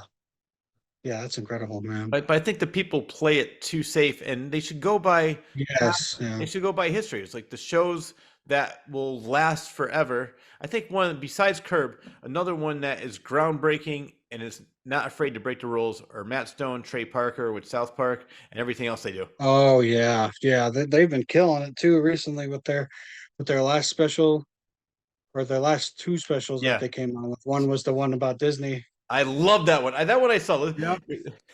I told you, man. I told you that Disney's messing up. Oh yeah, I Disney's love that. really. It was so. It feels so validating to Yes, see it because it's like it's been so blatant for the last 5 6 years that it's like these companies are losing so much money. Put a chick in it, make her gay. that was the funniest thing. Yeah, for people who don't know, that's what Cartman kept saying. They're like, "Well, how do we make this more popular? Put a chick in it and make her gay." So he kept on saying throughout the whole episode. It's hilarious Yep. because then Yeah, they have he's the like, alternate universe where he's a yep, the black multiverse. girl. Yeah, the multiverse. It's just the funniest. The other one I didn't see, Street Cred. I want to see that one, but I heard it's really. My brother saw it. He said it's hilarious. Street cred. That's the latest special they came out Oh yeah, yeah, that one's hilarious too. with Yeah, Butters. Randy starts Randy starts a OnlyFans, I think. OnlyFans. Yeah, Yep. I heard about it. I never saw it that because I think you have to get Paramount Plus for that one. And my brother, Yeah, yeah. so I saw him at the Cape Cod where my parents live, so we were watching all those, and I saw the Kathleen Kennedy / Disney one. I laughed my ass off. It's just so. And what I love about that show, and there's a documentary on HBO Max about South Park where they make an episode in 1 week. Have you seen that? Yes, I actually love that documentary. Me and Ashley watched that. Yeah, That was great. yeah. I That mean, was a 'cause great documentary. and it's great because they can make changes so quickly because So say quick. they start on a Sunday and whatever they're talking about, something will happen on a Wednesday and they're like, all right, let's change it. I mean, The Simpsons, which was a great show, I haven't watched it in years. So I don't know how good it is anymore, but they would have Mhm. everything. It would take the animation, I think, 6 months. It was a long time. So something that they would Oh do yeah. would take months later than the episode would come out. So for them, but South Park is so I don't like using the word crude because I don't think they're crude at all. But the drawings and everything are so they're not doesn't take really a lot of time, so they could change things, update it, and it makes the show so much more timely, so much more topical, and it's always hilarious, always on point, and perfect example of how great it is. Norman Lear, who I mentioned, who does all those shows I brought up, Jefferson's, All in the Family, Maude, One Day at a Time, so many greats. He said South Park is the greatest satire there is, and he says I want to direct one It of their is. episodes. He directed their 100th episode years ago. He goes, "This is my favorite current show," and I love it. It is real like it is the best satire. Like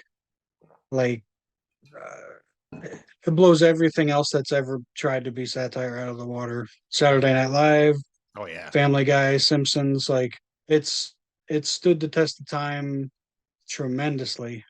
Like I'm surprised Saturday Night Live is still on the air. oh yeah. It's. I haven't watched it. You wonder when the last It's a time I saw it? tragedy. Yeah, the last time I saw it was when it had Billy Crystal, Martin Short, Christopher Guest. I want to say 85, 86. I did watch some of the later years. I like maybe with a little bit of Chris Farley those years, but for the most part, the last time I really saw it on a regular basis was I want to say 85, 86 when it had all those characters, Martin Short, Billy Crystal, Christopher Guest, and that it was it was still funny back then. Then of Was course, that when Dan Aykroyd was on too, or no, was that was that after? 75. That was the original. Yeah, yeah. 82, 83 was Eddie Murphy and Joe Piscopo. And 85 was Yeah. the newer people that came on, the ones I just mentioned. That's when it was, to me, last funny. After that, it just started getting safer and safer. And then the humor started becoming dumber and dumber for me. Maybe I was getting older and it's just that Yeah. I didn't really, but it's just, I didn't think it wasn't as edgy as it was. Look at some of the episodes from the 70s with Richard Pryor. They'll never be able to do that again. Oh yeah, no. Wow, I love it. But they took a chance, and it was a live show. It was edgy. People loved it. Now it's another show, sadly, that's just become too safe, too predictable, too boring. And it really doesn't need to be. I know. Like that's the thing. Like all of this stuff that is created now that is so safe and sanitized, it doesn't need to be, and it shouldn't be. Hmm. Like the excuse is they want, they want to make stuff for all audiences. You can. So then they can get the most money, Yep. but what they're doing now is just not, that's not garnering that outcome, because you're not at these big movie companies and stuff, they're not raking in money like they used to be Nope. back when they focused on telling good stories Hmm. versus, is it like, who can we market this to, or who can't we market this to, and it's just it's so obvious that it's taken all the soul out of the industry Well, now. years ago, I don't know. I'm not sure if you remember this episode. South Park did an episode. It's so timely to what you just said, so relevant. They were doing a Christmas pageant. So during the Christmas pageant, they said, "Well, we have to take this out because it's going to offend the Jews. But then we have to Yeah. take this out because it's going to offend the Catholics. Well, if we have to take that out, we can't offend the Protestants. So at the end of the episode, they finally put on the Christmas pageant. Everybody's in the audience goes, "This is boring. Let's go." And they walk Yeah, out. yeah, There's nothing yeah. left to offend anybody. It's some vague interpretive dance that all the kids are doing, the Yeah. like real slow drony music. It has nothing to do with Christmas at all, or the holiday. Yeah, because you take out all the things that make something, I don't know, like something that isn't made for me, I don't get offended. I've You never know, been offended in my life. I can't think of anything that could offend me. People say that all the time. Is there anything? I said I no. have opinions. I have Exactly. I have opinions, plenty of opinions. Yeah, but I it's don't not mind. like, I'm not afraid to voice them like you are neither, which I love. yeah, but I wouldn't try to get people fired, or No, never. this shouldn't have been made, or this shouldn't be out there to see, or whatever. There's certain things, I mean, obviously there's, But there's laws for certain things you can't have, but when it comes to just purely creative yeah, art trying to tell a story that has not an illegal story to tell, then yeah. I'll tell you what offends me are people that are afraid to take risks. I'm talking about for creative people putting on TV shows, generic people that put something safe and generic on there so they can get an example of that. When I was doing comedy, people would say, "Well, if you change your comedy a little bit, maybe you'll get a bigger audience." I said, "I don't want a bigger audience." I said, "I'd rather have the smaller, rabid crowd that loves me, comes to see me all the time, instead of like a whole generic crowd go, who is that? How is Rich? Which one was he?" When people believe when I was doing my comedy, people are like, "Oh, the Claw! I know the Claw!" Like, so I definitely. yeah, So it's yeah, I'd rather I know my sense of humor. I know what makes me laugh, and if I'm going to do something that's not even going to make me laugh, why should I do it? I'm not going to do it just to get a bigger audience, because they've wanted me to do things like play the town fair. I said, "No, it's not going to go over well there." And I said, "I don't really care. I know my crowd, and I know it's going to work." yeah, it's like, where you're gonna, Yeah, so but I'm not going to change my act just so I can get a bigger crowd. And that's I think probably what offends me the most, which nothing does offend me, but what offends me is when people change what they're doing just because they want either a bigger crowd, or they're just afraid to take a risk and say, "I don't know, this Tho- might not go over well." Who cares? those are like taking a risk, like those are the things that get you the bigger crowd now. Oh, exactly. I mean, perfect example. We mentioned Larry David. I mean, I'm sure you heard the story about Seinfeld. He went in there with Jerry Seinfeld. They pitched the idea, and the network said, "That's stupid. A show about nothing." Larry David, in the middle of it with NBC, walked out and said, "I don't care. I don't want this." And Jerry Seinfeld said, "What the hell is he doing? Why is he doing this?" But he got the show, and then the show was bombing. It was on Tuesday nights against what's that show with Home Improvement. Tim Allen. So Yeah, they put it on Thursday nights, and Larry David said, "You know what? If they didn't watch us on Tuesday, I don't want them watching us on Thursday." Jerry Seinfeld said, "Shut up!" He goes, "I don't understand it," but Larry David stuck by everything that he believed in and never ever backed down. That's why I think he is probably he puts on the funniest shows in the 21st century. yeah. Curb Your Enthusiasm is definitely one of those shows that is definitely iconic and definitely has a big cult following. Oh my God, yeah. And It's great. you know what's great about that show too is that he writes a detailed outline, but it's all improv. He'll write maybe 2 paragraphs about exactly what's going to be going on. And he said every once in a while they'll do a second take, but for the most part, if you watch a show, you'll see one of the cast members laughing because they didn't know the other person was going to say that because it's all improv, and I love that about the show. That's actually something I've been doing recently. Like when um I like to freestyle a lot of Mhm. singing and stuff like that. So I've been doing that. Like I made a song with my buddies, I think last summer, called The Gospel, and they had a really cool they came up with a really cool instrumental. I think it sounds like if the Doors made the song Creep, Yeah, um uh, because I think it has that similar. I think we accidentally came up with that similar riff, but it's on like organ and stuff. Like my buddy has an organ, and he likes to play all the live stuff. Whereas I do the virtual instrument stuff. He's the real non-virtual instrument guy, which is awesome. So him and my buddy made that instrumental while I was there, and I had same kind of thing. I just had a couple outlines of things I wanted to talk about, and then I did my verse. First take was I didn't like it at first, and then I tried to do a second take, and that was even worse.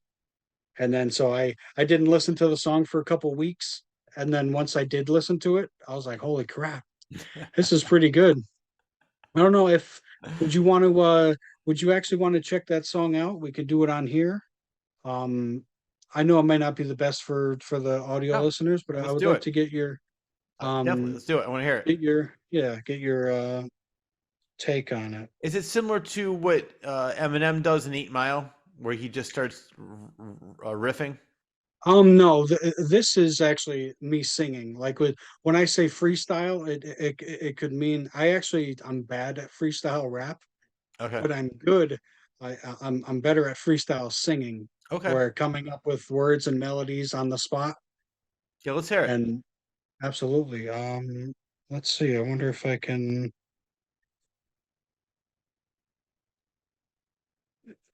I play something, like, let me know if you can Yeah. hear this as well. Okay. Do you hear anything? Not right now. No. Okay. If it's cool, I might have to. I'll send you a link, Yeah, please. and then yeah, you'll have to. I'll listen to. I'll listen to. And I'm gonna listen to it right as we're off the air too, and I'll get right back to you because I want to hear it. Absolutely. 'Cause I have a habit of, oh yeah, I'll get to it tomorrow, and next thing you know, it's like 4 weeks later. It's like shit, I forgot all about that. So I'm gonna make sure it doesn't happen this time. Oh yeah, no. Actually, if it, do you have YouTube open or anything? I can't open it on this because it'll ruin the recording. So what I'll Oh, do, it will. Oh, okay. Sorry. what I'll do is is it on your YouTube channel? Well, I was going to show you another one, but I'll send that one an email because we haven't released it yet. My buddies want me to fix up the instruments and stuff, but I'm waiting on them to send me the all the separate files. So, Okay. but yeah, I have another one that I did too that I think may have been the first. I think it was the first kind of freestyle song that I did like that, and it was one of my most personal songs.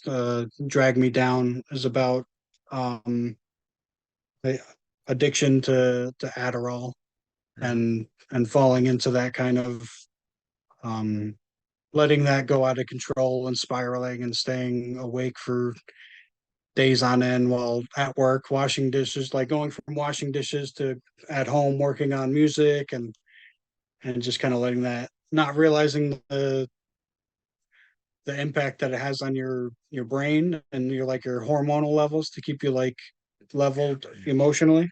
What's the longest you've ever stayed up? The longest, 'Cause you mentioned that I you were think 4 days. what? Oh my God. 4 days. Yeah, and there was like, it's not like it's not something I'm like crazy proud of or whatever. It's like it's the thing that comes with um addiction, especially addiction to like a speedy Yeah. um thing. And like now now realizing why I was so gravitated towards it is because I have ADHD, and so now I actually get it prescribed. So I have like the now I don't treat it that way anymore. Now I just use it for what it's meant for. But before, when I ran into it as a kid, like people get hooked on, a lot of people I know growing up, that they all got hooked on opiates Mm-hmm. and stuff like that. And I just I never liked that stuff. Yeah. But when my buddy when I think I was 15, my buddy's sister passed away recently. She was actually one of my best friends. She passed away a couple years ago from cervical cancer, but Oof. she gave it to me first. And it's like the weirdest thing happened to where, like, like I just wanted to create. I just wanted to, like, I feel like I could focus Mm-hmm. more than I ever could in my life, and it gives you a lot of energy. So I was like, oh, so I really got into like getting writing a lot and creating a lot of beats and stuff. And before I knew it, I was like addicted to it, Yeah. to where I'd get a lot of it, take it all at once, and then the next few days just be miserable and feeling down. And then eventually that went on for a couple years, and Mm.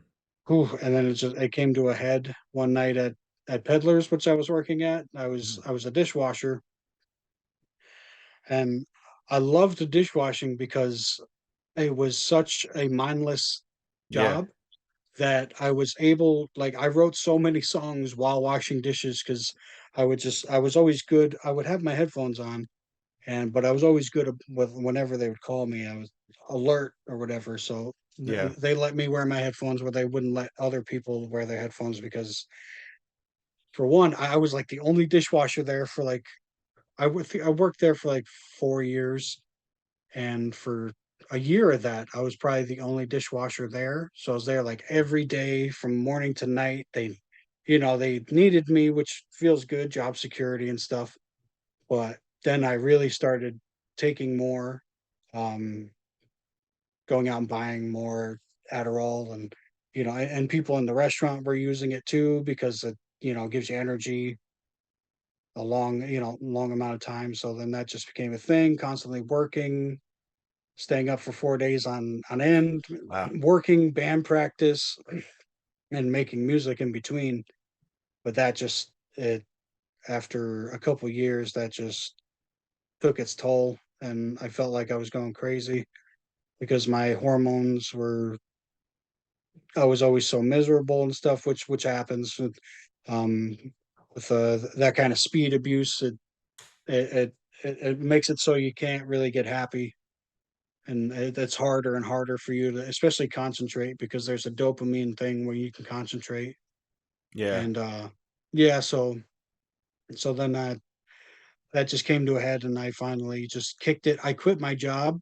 So I quit my job and didn't have any money, and that was my plan. I just lived with my mom for a year or so, Yeah. and basically just detoxed, cleaned up, and then I met Ashley, Mm-hmm. and so that's been good. Yeah. Well, let me Like, say this. and then I was gonna say oh yeah, I'm sorry. friends with her on Facebook as well, and she Mhm. is so good for you. She's such Oh a well, great well person. that's been great. That's been great. Not good. That's been great. Yeah, yeah, yeah. No, I didn't mean. I wasn't even she, saying it. I'm she, just saying. I'm making myself a personal observation. First, I said your mother's the best. Ashley, I met her and on Facebook too. So I'm so glad that those two people are in your life. And I love the fact, as I mentioned earlier, it's I can't stand people that play the victim. You've never played the victim as long as I've known you. You've never. You always held yourself accountable for what you did. yeah. Excuses, and those are the people I respect, not the people who Hmm. go, "Oh, it's not my fault. It's not. Oh, it's everybody else's fault. Everybody's against me." No, just Yeah, no, anytime I did drugs or yeah, whatever, stuff like that, it was like I did it because it was fun. It yeah, felt good. yeah. It made me think different. I did a lot of acid back in the day too. That messed up my head for a while. Oof. Because like at first it was great. Acid opened up a lot of doors to Yep. things I never thought about before. Music I never really liked. That's kind of what really got me into like 60s music. Hmm. was doing acid the first time, and then so I wanted to chase that, so I kept doing it, doing it, and then eventually, I would just there came a tipping point to where I would get anxious and and have like negative emotions and feelings when I'd be on acid. Yeah. And then that just took over completely. So I had like, but I was still kind of addicted to the finding the trying to open up the doors and explore different things in the cosmos and stuff. But then after a while, it just wasn't that at all. It was just horrible, introspective, nothing. It was almost like the worst things that I could say to myself, Yeah. or people could say to me, I was saying to myself for hours on end on acid, and that just did not that that messed me up too. A lot of the messed up stuff that I'm messed up from is from stuff that I've done to myself, and there are things that stem from my childhood and stuff. But Yeah, but you never, like you said, you've never used it as an excuse. You've always overcome it, from what I can tell from knowing you for the Mhm. last couple of years, and that's what I respect about you. I'm lucky because I've never ever had an addictive personality. I've never tried a cigarette because I just Yeah, don't like the smell of it or anything. I've never tried drugs in my life. I never had any interest. I do like drinking alcohol, but I'm definitely careful because, especially now since they have Ubers and Lyfts. I love that because anytime I want to go out, yeah, I don't have to even think about it. I don't have to worry about driving. But I've been lucky in the fact that I've never ever had an addictive personality. Nothing like that's ever happened to me. But I said I've known people on both sides where one, oh, my life is I have to do this, or you're like, no, I made a mistake and I learned hmm from it, and I'm a much better person because of it, like you. So that's I have a lot of respect for you, Rob. thank you, man, thank you. And some people go through more difficult uh, situations and things, and and those people like need real. Some people do. Most people need help. Yeah. You know, that's what Hmm. a lot of people don't want to see it as that. I think humans that, you just want to, especially if it's something mental or physical, you just kind of want to either figure it out yourself or just let it Hmm. heal itself, Yeah. which mental scars and stuff like that, they don't really you need some kind of help, whether it's talking about it, whether you need something. Hmm. and and that's what music and creation has done for me. And I've made missteps along the way, but I don't like to hide that, because for one, a lot of those missteps I encapsulate in songs. So it's like you hear the songs and talking like amphetamines and stuff. It's like, what is he talking about? Is he doing meth? I'm like, I've never done meth. Yeah. That was one thing I'd um never do. I've never smoked crack. I've never done meth. Um, and those in particular were like those are just something I never like. It's weird because I've had friends from school that you never would expect to like grow up and be smoking crack or like overdose on heroin and stuff, and you think like why didn't I go down that route? Like Yeah. why didn't I ever try crack or meth or what, you know, it's like I have tried things or whatever, but Yeah. I think it comes down to like my mom is one thing. I've seen family members on crack and heroin and stuff, and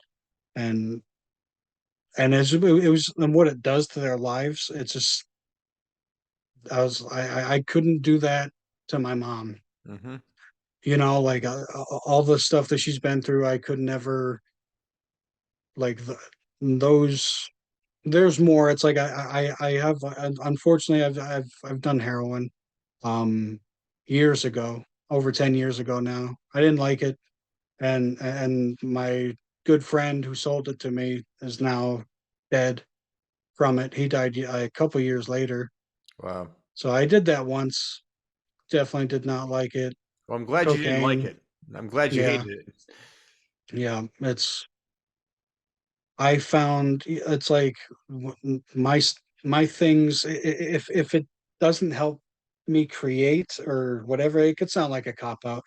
But it is what it is. It's like the things that I do have. I smoke weed. I don't really drink that much anymore. I have my ADHD meds, which that really helps everything. Oh, good. Um, and that's about it. How old were you Now, when you realized you had ADHD? Were you older?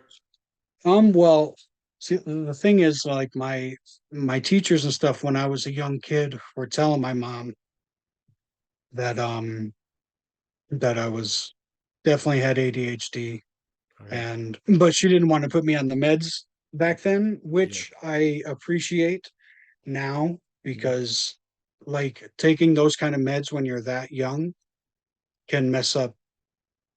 Like I feel like I would be different now had I taken those all my life than I would be, on and off for however many years, and then now actually being on them. Mhm. I think it would, I've seen people that shouldn't have been on those meds and and were for like most of their lives, and they get to a certain age and they kind of just turn into zombies. Like there's one person I know that is like a zombie from those meds. Yep. Well, Um, that's I want to bring. I'm glad you brought that up because I've seen people I know who were depressed and or they had issues. So the psychiatrist, well, I'm going to put you on medications. They were zombified, and I said, you know what? That's not really curing the problem. It's more masking it. And I said, why do you? Why? I'd rather see you have a little bit of emotion instead of more of like a zombie. Just you're all tuned up, going, yeah, do I feel great? yeah, You're not depressed. that's where like It, a lot of people that's a lot of people get hooked on opiates because and like Xanax and stuff. And like Xanax is like something that they prescribe for people with uh anxiety and depression, yeah. or even like if you want it deeper into like the SSRI, um, like antidepressant medication that's like long term and takes a long time to kick in. Yeah, those kind of things. I never Yeah. like. I don't want to be out of it. If like I want to be as you Alert. know Yeah. alert and my brain going as much as possible because I like it. Like I I feel the just incessant need to be constantly thinking and creating Yeah. and I feel like you die or so or something like it's just a part of you just goes away, a big part when you just kind of try to avoid when Exactly. when you just try to shut down, you Yeah. know. That's why I think to me it's similar to when a psychiatrist does that, where they'll just ask you how you're feeling. Oh, take this. It's similar to when you see the check engine light on. Instead of getting to a mechanic and finding out why that light's on, you just put some duct tape over it. You can't see the problem, but the problem's still there underneath the tape. So the drugs are masking the problem. You're not finding out the root of it. Why is this person depressed? Why is he or she have anxiety? You're just masking it with we'll just dope you up and you won't feel any pain anymore. Well, yeah, but that's not the way you should be living. Like you said, if you're not creating, if you're not thinking clearly, if you're just in a daze the whole time, that's not living either. Yeah, if you're just out of it, what's like the point? Yeah. Yep. So I'm That's the way glad. I feel. No, I feel exactly the same way, and I've seen this. Like I said, I've never had any kind of issues like that. For the most part, I'm never depressed. I'm able to look at it. I tell people this all the time because my brother's wife had pancreatic cancer for 3 years before she finally died last July. And anytime somebody gets Sorry depressed, I'd say my brother's wife, to his hear name that. is Lean, and I'd say I bet you Lean wishes she had that problem. I bet you if she could trade places with you now, right now she would. And I always look at that outside, like if something ever gets me down, I'm like, you know what? If this is the worst thing that happens to me today, my life is pretty damn good, and I'm able to do that. So for the most part, what you see is how I am all the time. Yeah, yeah, and that's something really good. That's a great thing to have. Having that like something to pull you out like like those negative thoughts. Yeah, For me, it's like it's usually like, oh, I'm not doing anything. I don't have anything released or whatever. I'm this or that. I mean, it's like I do have things released, but it's like, oh, I'm not releasing. But it's like I'm creating. Mhm. I like rush myself, but I always like to I like to think like the when it's all over, kind of like what you're thinking, like like all the great stuff that you've done, and Yeah. and how grateful you are to been a part, to have been a part of that, and Yeah. like that. That's what I like to think of, like all the things that I've been a part of, all the music I've made, and all the music that I'm going to leave behind. There's even if the that's the way I like to think. Plus that the magic of like the artists that I really like. That's part of the magic of them is that like a lot of them they're gone now, and there's something mystical about being able to listen to Jim Morrison or Robert Johnson and be like, where these guys like it adds an air of more like magic to their music now Mhm. that they're gone, you know, which is kind of like I can it seem crazy, but it's kind of like a lot of I think I've said that before in here, like thinking about how like my music will be when I'm gone. I think Mhm. it'll hit 10 times harder for people, especially people close to me and stuff. And you know, I want to leave them something behind that's like something that like the world didn't win or negativity didn't win Mhm. for me. Yeah. I No, I love that. created, I did something. I think everybody, I say this all the time. Unfortunately, the older people get, not everybody, but a lot of people, they think that they just have to give up living. They have to give up, oh, I'm too old for this. I'm too old for that. I always say, first of all, why, if you're not neglecting your responsibilities, why can't you still have fun? And second of all, I think everybody needs to do something that they love, even if they're not making money of it. Just do it as a hobby. You have to do something that you're passionate about because you're not really living if you're getting up, eating breakfast, going to work, coming home, watching TV, eating, going to bed, repeat, wash, rinse, repeat. They're doing the same thing over and over again, and they're not really living, and they're not. There's nothing fulfilling about it. But if you do something like you're doing music, I'm doing this. I love doing it. I look forward to it. It gives me an outlet, and it's very cathartic. And I think that it's very healthy. And I think everybody should have something that they love to do and do it. It doesn't matter if you don't have to make a living out of it. You don't have to, like, people sometimes like, how much money do you make doing it? I said, I make money. Yeah, yeah, They're like, I said, why? I said, they're like, why do you do it? I said, because I love it. I'm not doing it to make money. I'm doing it because I love doing this. yeah, yeah, exactly. It's like if I had to like if okay if like making music, like if I sat down every time I go make music and said like, this has to make money, I probably wouldn't. My music would either be very different or I just wouldn't be doing it anymore. Yeah, You exactly. know, it's about the spiritual feeling and and the magic that it creates for me that really that's why I gravitate towards it. That's why I just never stop. Yeah. Well, Rob, about 2 hours ago, I said, can we stop after 2 hours because I have some things to do early in the morning. It's right now it's 11 o'clock. We started at 9. I could talk to you probably for another 3, 4 hours like we normally do. Right. But before we go, because we definitely have to continue this. I find this interesting. You always have something to say. You're always an interesting guest. You have to come back again very soon. But is there any last words you want to say before we go for this episode? I'd say keep an eye out for stuff from me and you in the next. I'd say for me in the next couple of years, and for me and you, hopefully within the next year or so, we get working on that short story. Oh yeah, definitely. We didn't even get a I chance to mean, talk about that yet. You and I yeah. we're hopefully gonna be working on a short story, and also my editor John Bristol of the award-winning Elmwood Productions, he wants me to help him with a screenplay on his because he makes movies with puppets. I'm sure you know about this, and Oh yeah. people don't know.